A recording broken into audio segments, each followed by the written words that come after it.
So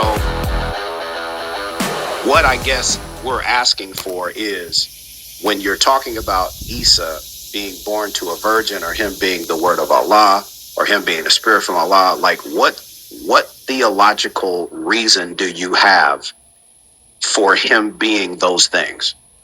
Because if you can't provide it, then we're just left to surmise that he was just all of these things for no reason at all. It's kind of like Superman having all of these, being faster than a speeding bullet and a plane and a train. He had all these powers for like no reason at all. Nobody benefited from him being Superman.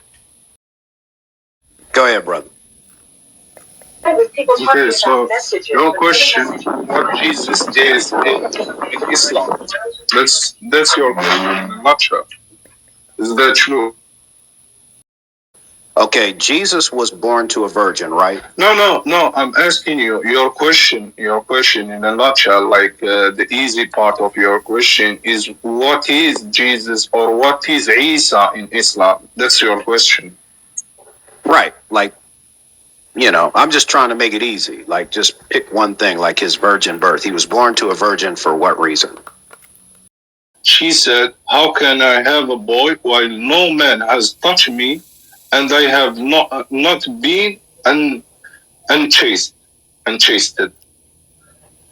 So I'm giving you that verse to make the reference to Isa. قال كذلك رب قال رب. Then the answer why come in the second verse. قال كذلك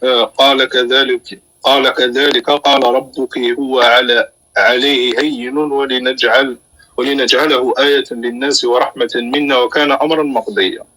He said, thus it will be, your Lord say, it's easy for me, and we will make him a sign to the people, and the mercy from us, and this matter already decreed.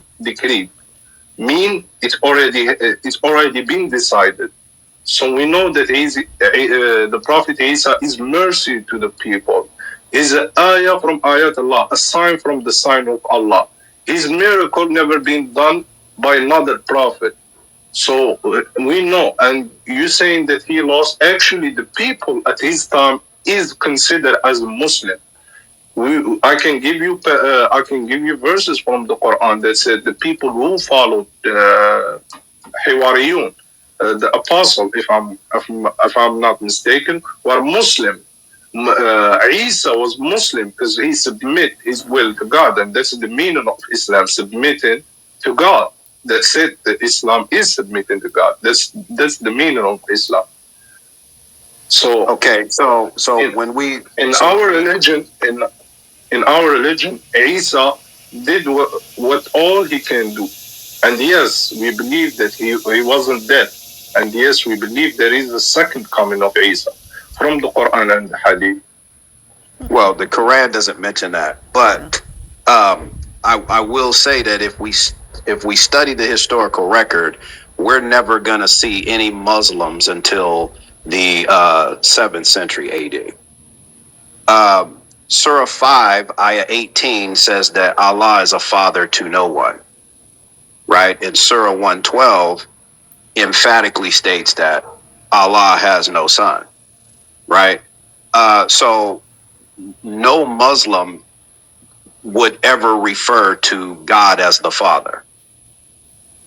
And Jesus referred to God as his Father. So he would not be a Muslim at all in any way, shape, or form. And he even taught his followers, his disciples, his Talmudim, to pray Avinu, right? Shabbat Shemayim Kodesh Shemayim, our Father who art in heaven. That's what he taught. So how could it be that 6 centuries later, Allah is a father to nobody, but yet Jesus was a Muslim and his Harawin were Muslims as well? So the other thing that Malachi was saying earlier was that Muslims, when you look at the Quran, you read it and you don't challenge it.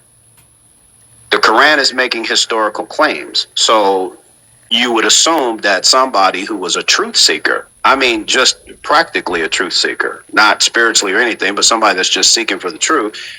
If somebody tells them that the Quran is the word of God and the Quran makes a historical claim, you should be able to access historical sources to verify that claim. And Muslims say all the time that all the prophets going all the way back to Adam were all Muslims. But the historical record doesn't show that to be true. Abraham was a Hebrew prophet, chapter 14 of Genesis, verse 13. Jonah said, I am a Hebrew. I serve Yahweh. We have prophets with theophoric names like Elijah and Zechariah. Elijah, Eliyahu. My God is Yahweh. The very name of Elijah is telling you that his God is different from Allah, which Elijah is mentioned 3 times in the Quran. Zechariah means Yahweh remembers, right? So they were not Muslims, they were Hebrew prophets. And the followers of Jesus are of that same Hebrew prophetic tradition, which we Christians are. Yeah. So there were no Muslims until we get to Muhammad. Muslims read the Quran and they believe that the Quran is true, and they retroject these terms back onto unsuspecting people like Abraham.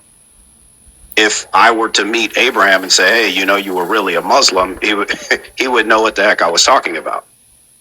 So what you reduce to just a definition, meaning one who submits to God, is not really what you mean by Islam or Muslim. And what you really mean, based off of the specifics of your religion, is absolutely and completely what the previous prophets were not. They were not Muslims.